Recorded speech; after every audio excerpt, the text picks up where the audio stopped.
Hello everyone, welcome back to English Karikalam. This is Mageshwari. இந்த மாதிரியான ஒரு பெரிய சென்டென்ஸை இங்கிலீஷில் ட்ரான்ஸ்லேஷன் பண்ணணும் அப்படின்னா first we have to concentrate on the verbs in the sentence. Okay, so first நம்ம வெர்பலாக எது அதாவது இங்கே நடக்கக்கூடிய செயல்கள் எது அப்படிங்கிறத நம்ம ஃபைண்ட் அவுட் பண்ணணும். சரிங்களா? அண்ட் நெக்ஸ்ட் ரூல் என்னது, அந்த வெர்பு என்ன டென்ஸில் இருக்குது அப்படிங்கிறத நம்ம ஃபைண்ட் அவுட் பண்ணணும்.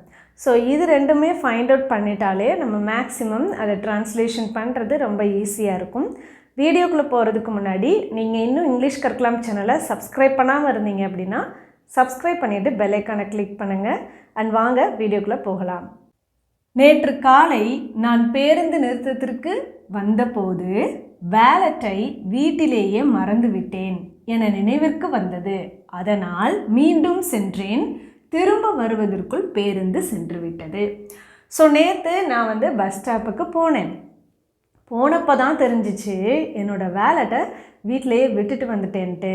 ஸோ நான் வீட்டுக்கு போய் எடுத்துகிட்டு வரலான்னு போயிட்டு நான் திரும்ப வர்றதுக்குள்ளே பஸ் போயிடுச்சு.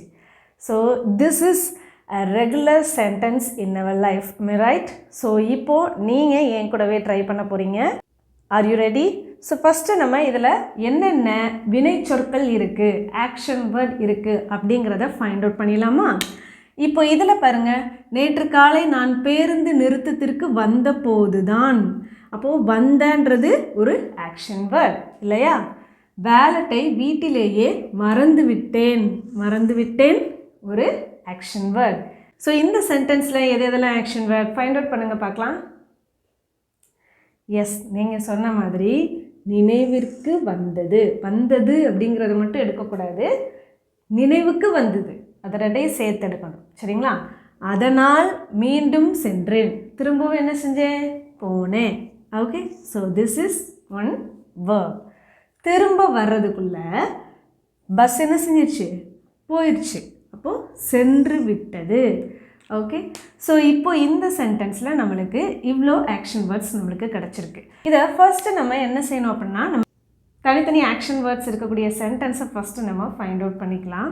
இப்போ நேற்று காலை நான் பேருந்து நிறுத்தத்திற்கு வந்த போது தான், அப்போது இதை நம்ம ஒரு சென்டென்ஸாக எடுத்துக்கலாம்.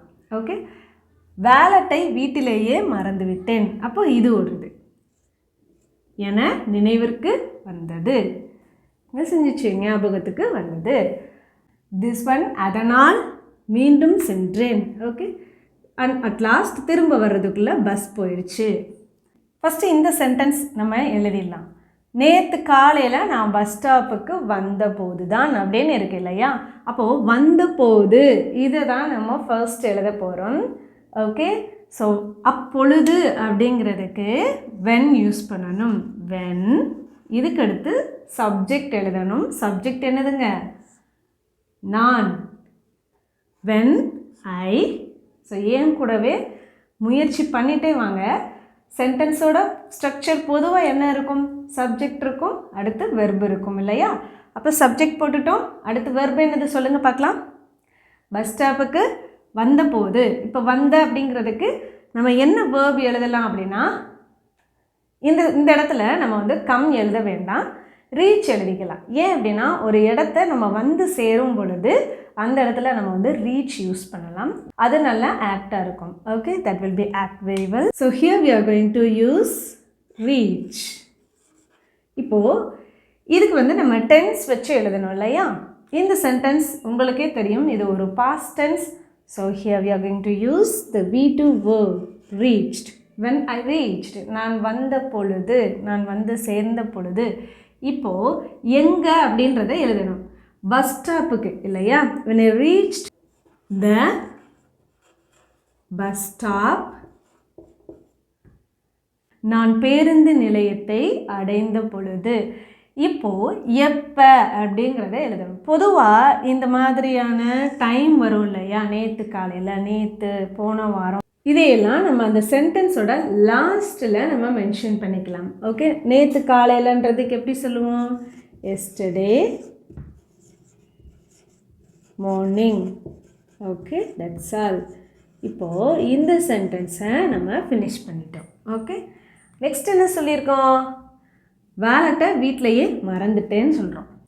இப்போது இந்த சென்டென்ஸில் பார்த்தீங்க அப்படின்னா இந்த வெர்பு இந்த 2 சென்டென்ஸையும் நம்ம சேர்த்து எழுத போகிறோம். ஏன்னா பிகாஸ் இது ரெண்டுமே வந்து ஒரு கோ கனெக்ஷன் இருக்கக்கூடியது. என்ன அப்படின்னா வாலெட்டை வீட்டில் மறந்து வச்சுட்டேன்னு எனக்கு என்ன நினைவுக்கு வந்தது அப்படின்னு சொல்லியிருக்கோம் இல்லையா. அப்போது இது ரெண்டையும் நம்ம சேர்த்து எழுத போகிறோம். ஸோ இப்போது இந்த சென்டென்ஸில் எதை நம்ம ஃபஸ்ட்டு எழுதணும்? வேலெட்டை வீட்டில் மறந்து வச்சுட்டேன் இந்த சென்டென்ஸ் எழுதலாமா, அல்லது என்ன நினைவிற்கு வந்ததுன்றதை எழுதலாமா? இந்த சென்டென்ஸில் இதை தான் நம்ம ஃபர்ஸ்ட் எழுதணும், நினைவிற்கு வந்தது. ஆக்சுவலி நம்ம படிச்சிருப்போம் சபார்டினேட் கிளாஸ், மெயின் கிளாஸ் படிச்சிருப்போம் இல்லையா.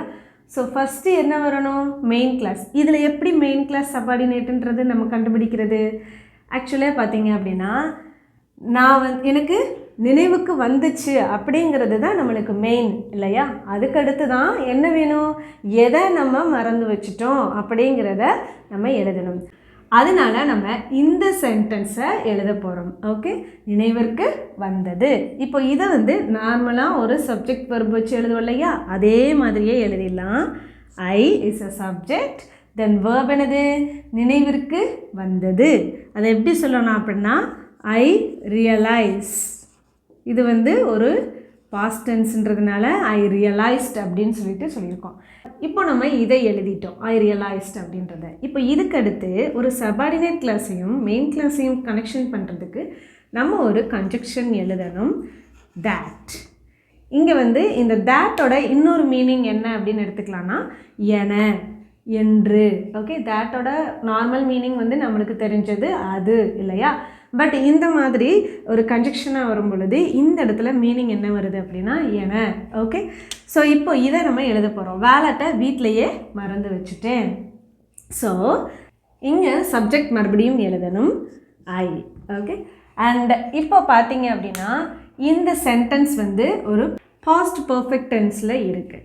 ஒரு செயல் நடந்து முடிஞ்சிருக்கும், அதுக்கு முன்னாடி இன்னொரு செயலும் முடிஞ்சிருக்கும். இந்த இடத்துல நம்ம என்ன யூஸ் பண்ணணும்? had யூஸ் பண்ணணும்.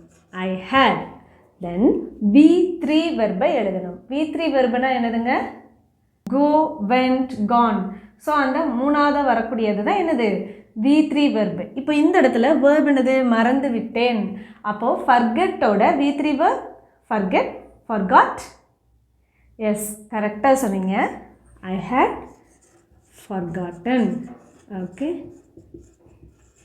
இப்போ நம்ம எதை மறந்துட்டோம் அப்படிங்கிறத சொல்லணும். ஐ ஹேட் ஃபர்காட்டன் அப்படின்னா அது நான் மறந்துட்டேன். இப்போ எதை மறந்துட்டேன் அப்படிங்கிறத நம்ம சொல்லணும். ஓகே, ஸோ வேலட்டை, அதுவும் என்னுடைய வேலட்டை இல்லையா. அப்போது மை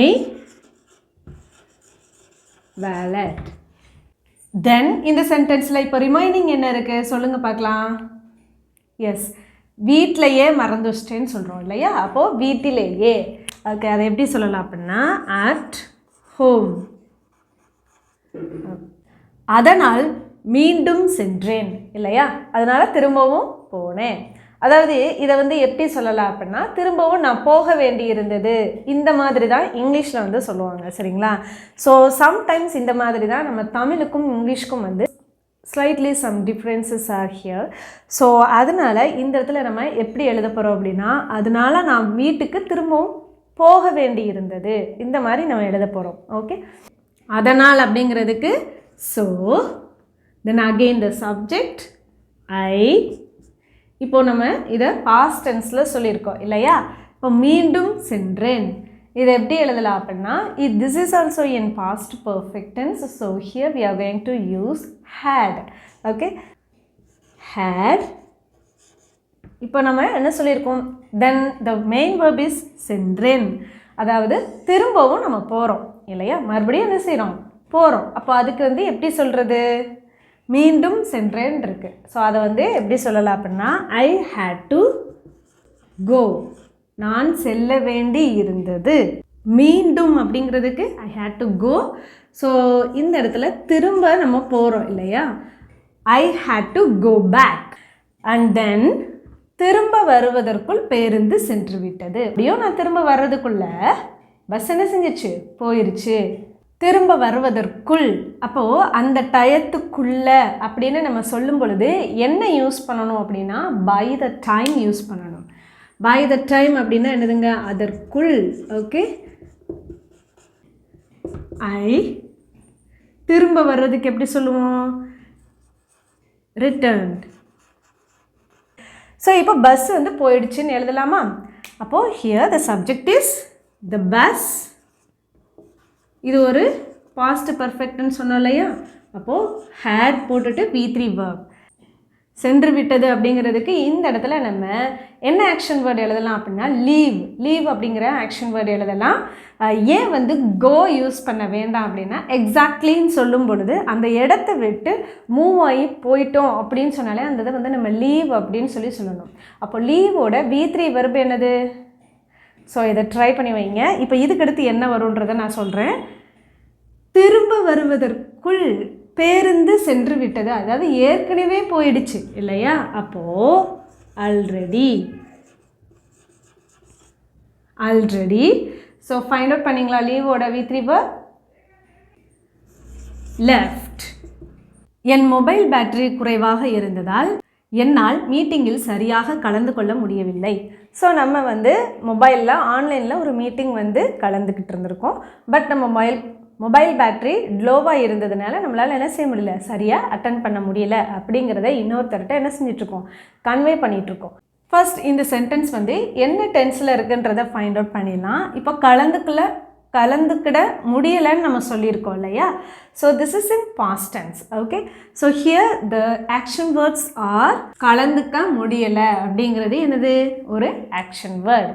ஓகே, ஸோ இப்போ இதை நம்ம எழுதிடலாமா? ஃபஸ்ட்டு நம்ம என்ன செய்ய போகிறோம் அப்படின்னா இந்த 2 சென்டென்ஸ் இதை வந்து நம்ம 2 சென்டென்ஸாக டிவைட் பண்ண போகிறோம். என்னுடைய மொபைல் பேட்டரி குறைவாக இருந்ததால் என்னால் மீட்டிங்கில் சரியாக கலந்து கொள்ள முடியவில்லை.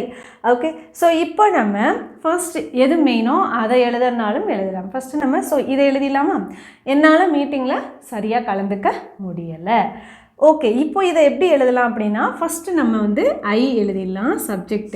ஏன் அப்படின்னா என்னால் அப்படிங்கிறது தான் சப்ஜெக்ட். என்னால் அப்படிங்கிறதுக்கும் இங்கிலீஷில் வந்து ஐ தான் யூஸ் பண்ணணும். Okay, so I then verb எழுதிடலாமா? கலந்துக்க முடியலைன்னு சொல்கிறோம். இப்போது கலந்துக்கிட்டேன் அப்படின்னு சொன்னால் நம்ம அட்டென்ட் அப்படின்னு சொல்லிவிட்டு அட்டென்ட்டோட அந்த V2 verb வந்து யூஸ் பண்ணுவோம் இல்லையா? பட் ஆனால் நம்ம நெகட்டிவாக சொல்லியிருக்கோம், அதுவும் முடியலைன்னு சொல்லியிருக்கோம். இப்போ முடியும் அப்படிங்கிறதுக்கு இங்கிலீஷில் என்ன சொல்லுவோம், கேன் சொல்லுவோம் இல்லையா? அப்போ அதோட பாஸ்ட் ஃபார்ம் என்னது, குட். அப்போ முடியாதுன்றதுக்கு cannot சொல்லுவோம். பாஸ்ட்டில் என்னால் ஒரு விஷயத்தை பண்ண முடியலை அப்படின்னு சொல்கிறதுக்கு couldn't. ஓகே, ஐ couldn't அல்லது ஐ could not. ஓகே, இப்போ நம்ம மெயின் வெர்பை எழுதணும். கலந்துக்க முடியல இல்லையா? அப்போது ஐ couldn't attend. எதில் நம்மளால் கலந்துக்க முடியலன்னு சொல்கிறோம், மீட்டிங்கில் இல்லையா? ஐ couldn't attend the meeting. இப்போ நம்ம இதை எழுதிடலாமா? என்னோட மொபைல் பேட்டரி குறைவாக இருந்ததால், என்னோட மொபைல் பேட்டரி லோவாக இருந்தது. ஓகே, ஸோ அதை எப்படி எழுதலான்றதை பார்க்கலாமா? சப்ஜெக்ட் என்னது, என் மொபைல் பேட்ரி. அப்போது இது ஃபுல்லாகவே என்னவா வரும், சப்ஜெக்டாக வரும். Okay, so my mobile battery. Next என்ன இருக்குது, குறைவாக இருந்ததால். ஓகே, இப்போது இந்த இடத்துல வேர்பாக நம்ம எதை எழுதுறது, குறைவாக இருந்ததால் அப்படின்னு சொல்லி தான் சொல்லியிருக்கோமே தவிர அங்கே ஒரு ஆக்ஷன் வேர்டு இல்லை இல்லையா? அதாவது இங்கே நம்ம என்ன சொல்லியிருக்கோம், அப்படி இருந்ததால் அப்படின்னு சொல்லியிருக்கோம். நான் நிறைய வீடியோவில் சொல்லியிருப்பேன், ஒரு சப்ஜெக்ட் வந்து என்ன கண்டிஷனில் இருக்குது அப்படின்னு சொல்கிறதுக்கு we have to use be verbs. Okay, so here in present am is are அப்படிங்கிற be verbs யூஸ் பண்ணணும். Okay, and this is in past. அப்போ நம்ம என்ன யூஸ் பண்ணணும் அப்படின்னா வாஸ், வேர் யூஸ் பண்ணணும். ஸோ வாஸ் வந்து உங்களுக்கு தெரியும், he, she, it and singular நவுனுக்கு யூஸ் பண்ணணும். வேர் வந்து பார்த்திங்க அப்படின்னா we, you, they இதுக்கும் ப்ளூரல் நவுனுக்கும் நம்ம யூஸ் பண்ணணும். ஓகே, இப்போது இந்த இது வந்து சிங்குலராக ப்ளூரலா, மொபைல் பேட்ரி. ஸோ சிங்குலர், அப்போ நம்ம என்ன யூஸ் பண்ணணும், was. My mobile battery was எப்படி இருந்துச்சு, குறைவாக இருந்தது. அப்போது லோ. இப்போது இந்த சென்டென்ஸில் நம்ம என்ன சேர்க்கணும் அப்படின்னா பிகாஸ். பிகாஸ் அப்படின்னா என்னதுங்க, ஏன்னா அப்படின்னு சொல்லுவோம் இல்லையா? அதாவது ஐ couldn't attend the meeting. என்னால் மீட்டிங் அட்டன் பண்ண முடியலை, ஏன்னா என்னோட பேட்ரி, மொபைல் பேட்ரி எப்படி இருந்தது, லோவாக இருந்தது அப்படின்னு சொல்லியிருக்கோம். அதனால நம்ம பிகாஸ் ஆட் பண்ணணும். ஓகே, ஸோ இதே சென்டென்ஸை இப்படி கூட நம்ம சொல்லலாம். My mobile battery was low so I couldn't attend the meeting. இந்த மாதிரி கூட சொல்லலாம். எனக்கு நேற்று டயர்டாக இருந்ததுனால என்னால் மீட்டிங்கை அட்டன் பண்ண முடியலை. அப்போது இதே மாதிரி தான் இந்த சென்டென்ஸும். இது இங்கிலீஷில் எப்படி சொல்லலான்றத கமெண்ட் செக்ஷனில் சொல்லிடலாமா? இந்த லாங் சென்டென்சஸை நீங்கள் ஒரு வாட்டி என்ன செய்யுங்க, அந்த தமிழில் இருக்கக்கூடியதை எழுதி வச்சுக்கோங்க. எழுதி வச்சுட்டு அதை எப்படி நம்ம இங்கிலீஷில் சொல்லலாம் அப்படிங்கிறத ட்ரை பண்ணி பாருங்கள். அதுக்கப்புறம் என்ன செய்யுங்க, you have to close that. Okay, then அதுக்கப்புறம் உங்களோட வேலை என்ன, தமிழில் எழுதி வச்சுருக்கிறத வச்சுட்டு இங்கிலீஷில் எப்படி சொல்லலாம் அப்படிங்கிறத பேசி ப்ராக்டிஸ் பண்ணுங்கள். ஓகே, ஸோ இந்த மாதிரியான ப்ராக்டிஸ் பண்ணும் பொழுது நம்மளுக்கு இங்கிலீஷில் பேசுகிறது அப்படிங்கிறது ரொம்ப ஈஸியாக இருக்கும். உங்களுக்கு எப்படி இந்த வீடியோ யூஸ்ஃபுல்லாக இருந்ததோ அதே மாதிரி இங்கிலீஷ் லேர்ன் பண்ணணும் அப்படின்னு நினைக்கிற உங்களோட ஃப்ரெண்ட்ஸ் அண்ட் ஃபேமிலிஸ்க்கும் ஷேர் பண்ணுங்கள். தேங்க்யூ.